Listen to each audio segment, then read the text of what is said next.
Let me ask you a serious question. Have you ever needed a tax clearance urgently?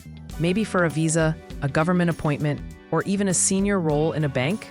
And suddenly you hear, please, you have outstanding tax issues. And you're standing there thinking, me? Tax? I'm not a company. That moment right there is when most people realize that compliance doesn't start in the boardroom. It starts with you. Hello and welcome back to Comply&Thrive, where we make compliance practical, human, and relevant. I'm May, a compliance officer, and today we're talking about something people don't like to hear: personal finance compliance.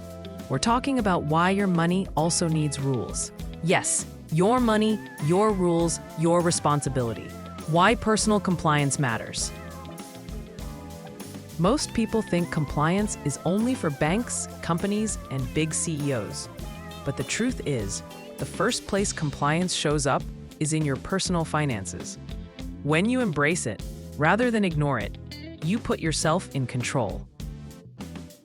And that's how you start to 1. Avoid unnecessary penalties and financial stress.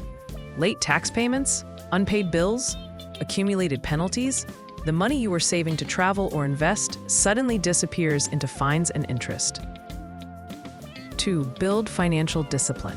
When you pay your bills on time, utilities, loans, taxes, you're building habits that later translate into better credit, easier access to loans, financial credibility. 3. Improve financial clarity. Compliance forces you to know your numbers, what you owe, what's due, what's coming next. And trust me, clarity reduces financial anxiety. Let me tell you something I've seen many times. People walk into GRA to request a tax clearance. Suddenly, there's a surprise assessment. Why? Old freelance income not declared. Side hustle money ignored. Small income assumed to be irrelevant. Not filing annual returns. But here's the truth. Personal compliance doesn't just affect you today.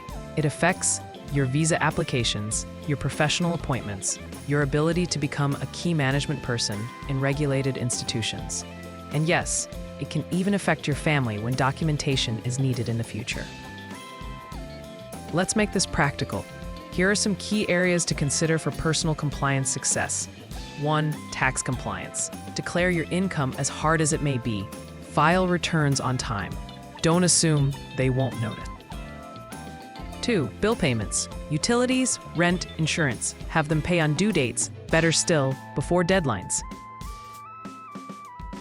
3. Savings and investments. Pension plan contributions, long-term savings. Compliance here means consistency, not amount. Credit management.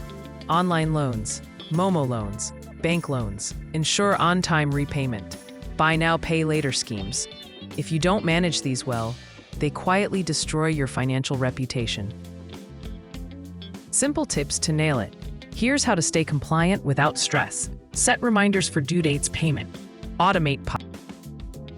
Here's how to stay compliant without stress. Set reminders for due dates payment. Automate payments where possible. For example, by setting up direct debit instructions. This can help you avoid missing important deadlines and keep your finances in good shape. Review your finances monthly, just once. Taking time at the end of each month to look over your income and expenses can help you spot potential issues early and stay on top of your financial commitments. Compliance doesn't need perfection. It needs attention. Let me leave you with this. Compliance is not punishment, it's protection. Building a compliance culture doesn't happen in a day, but a good start, they say, always makes it easier to end. If this video helped you, like it, share it, and subscribe for more real conversations on compliance, money, and leadership in Ghana. Drop a comment below.